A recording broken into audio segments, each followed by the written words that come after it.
Tahimik na ba ang inyong mister at parati na lang kayo dinededma? Gusto mo bang malaman kung bakit siya ganoon? Panoorin mo ito.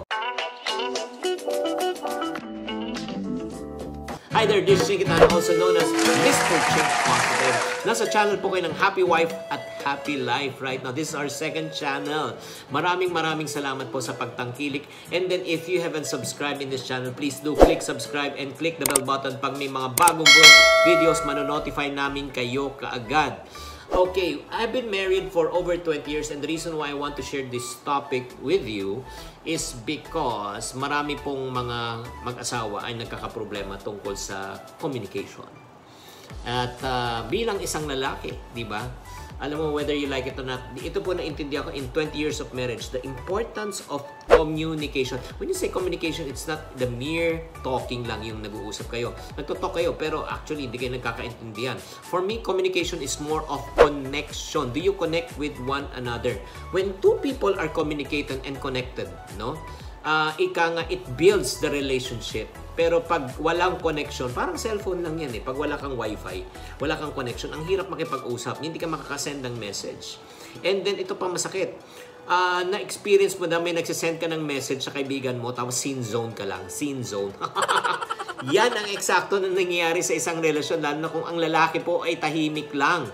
Pero ito yung problema, Chinky, paano ko bang kakausapin ng husband ko? Hindi talaga siya nagsasalita. Hindi niya ini-express kung anong feelings niya. Parati niya, pag tinatanong ko, sagot sa akin, okay lang. Pero sa totoo lang, alam ko naman di siya talaga okay. So in this video po, huwag na natin patagalin po, malalaman po natin ang tatlong, bagay, no? Bagay na pwede mong gawin pag hindi na nagsasalita ang mister mo. Ito na yung tinatawag na husband talk. I'm talking right now from my personal perspective. Minsan, ganun din ako sa misis ko. Tahimik po ako. So, right now, bibigyan ko kayong tip, mga kababaihan, na paano makipag-communicate effectively sa inyong husband. Tip number 1 po is this. Consider the way he communicates. Alamin mo kung ano yung style ng communication niya. And then, learn how to adapt. Yun. Ang dapat na mag-adjust in terms of communication is dapat yung misis. Hindi mo pwede sabihin, uy, magsalita ka. Hindi nga nagsasalita. Ang tawag po niyan is, may mga tinatawag na non-verbal communication. When you talk about non-verbal communication, yung like for example, natutunan ko sa 5 love languages. Ang communication ba, ang love language ng communication ng husband mo is through touch. Yung gusto niya mahawak-hawakan siya. Or if not naman, words of affirmation. Di ba yung parang pag ina-affirm mo siya, uy, ang bait-bait mo, ang sipag-sipag mo, ang gwapo-gwapo mo. Pag nabibuild up siya, uy, I'm proud of you, talagang napaka-bless ko naman na ikaw yung naging asawa ka, naging mister ko. Yun, words of affirmation. Number 3, probably it's a service. Kunyari, pinagsisilbihan mo siya, natutuwa siya. Number 4 is what? More time. Kunyari, nagbabanding kayo, nag-uusap kayo, or let's say, magkasama na kayo, magkatabi na kayo, para sa kanya, okay na yun. Or number 5, yung gifts, regalo. Kung magbibigay ka ng regalo, hindi naman yung mamahalin, pero yung maalala mo lang siya. Magsulat ka sa kanya, di ba? Yung parang magbigay ka ng notes, na-appreciate niya.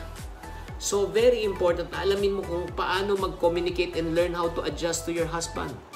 Kasi, pagka hindi na po nagsasalita ang mister mo, ang nangyayari po talaga, ito pag hindi na nagsasalita, ibig sabihin, nagbi-build na siya ng wall. Diba? Wala na siyang interest na makipag-usap sa'yo. Dalawa lang naman yan nangyari, either offended siya, na-offend siya, number 1. Okay?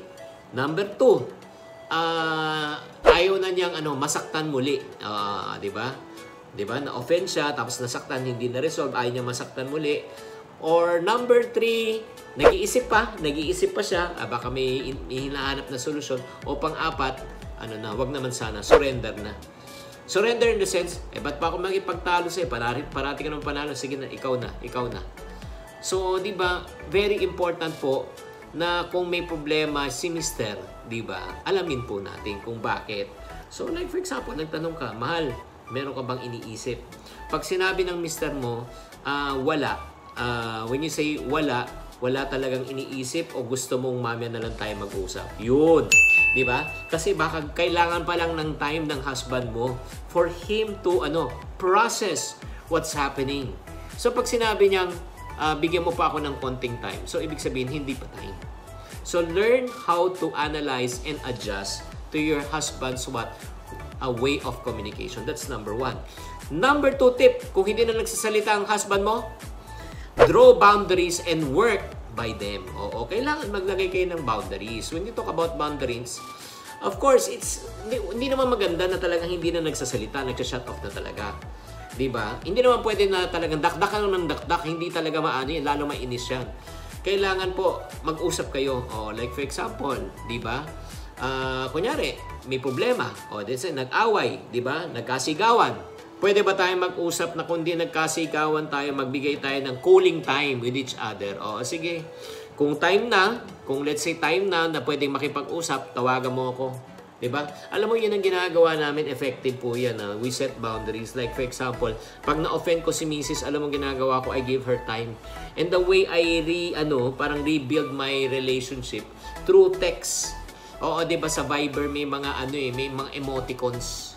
Diba, padadalan ko, okay ka na ba? Diba? Tapos may konting yung nakaluhod na tao na nagbebeg. Tapos pag nagpadala sa akin, dragon. Ibig sabihin, hindi pa, mainit pa.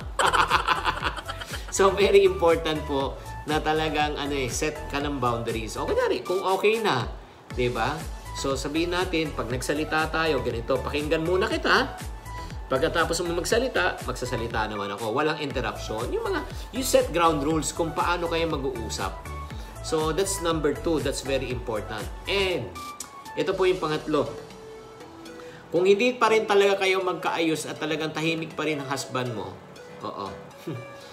kailangan mo na ng doktor.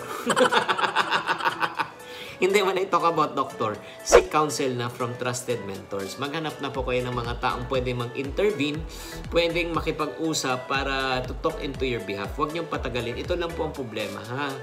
Pagka tumahimik na po ang isang partner, hindi na siya maganda.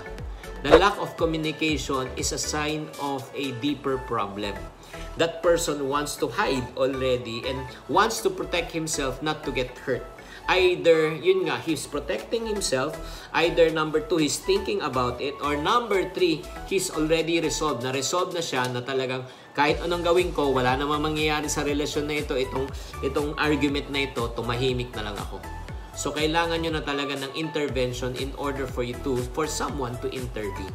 So, guys, my question to you is this. Ito na po, yung husband mo ba is one of those person that I just talked about na parating tahimik lang? How do you deal with this kind of response kung siya naman ay tahimik at deadma? Diba? My question to you, kung gusto nyo ma-resolve tong issue na ito and then wala naman kayo mapuntahan, especially kung OFW ka, please visit na lang our online courses. Meron kaming online course called Happy Wife, Happy Life. Happy Wife, Happy Life. Nasa chinktv.com. In this course, we will teach you on how to communicate effectively as a couple.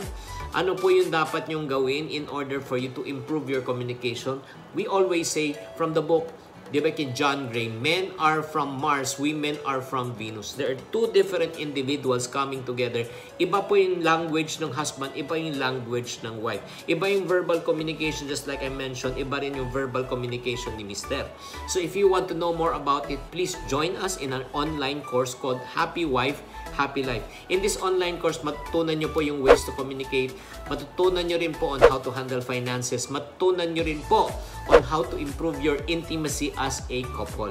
So if you want to learn more about it in an online course, so ang good news, you can watch this anytime, especially if you are an OFW, you can watch this as a couple together. So if you want to be part of this, okay, you just join this online course. Itong online course question is how much the investment. The investment is very minimal. It's only 799 pesos. 799 to join this online course. So if you are interested, all you need to do is just type the word called Happy Wife, Happy Life. Happy Wife, Happy Life. And after this broadcast, I will send you the link so that you'll be able to enroll and register and be part of this online course called Happy Wife, Happy Life. And you can watch this for the one entire year. Thank you very much for tuning in to this channel. Don't forget to click subscribe. And once you click subscribe, don't forget to click the bell button of Happy Wife, Happy Life. As we always say, kapag may happy wife, may happy life. Bye! Thank you for watching. If you want to keep on growing and to stay inspired, subscribe and hit the bell button to get notified. Always think positive.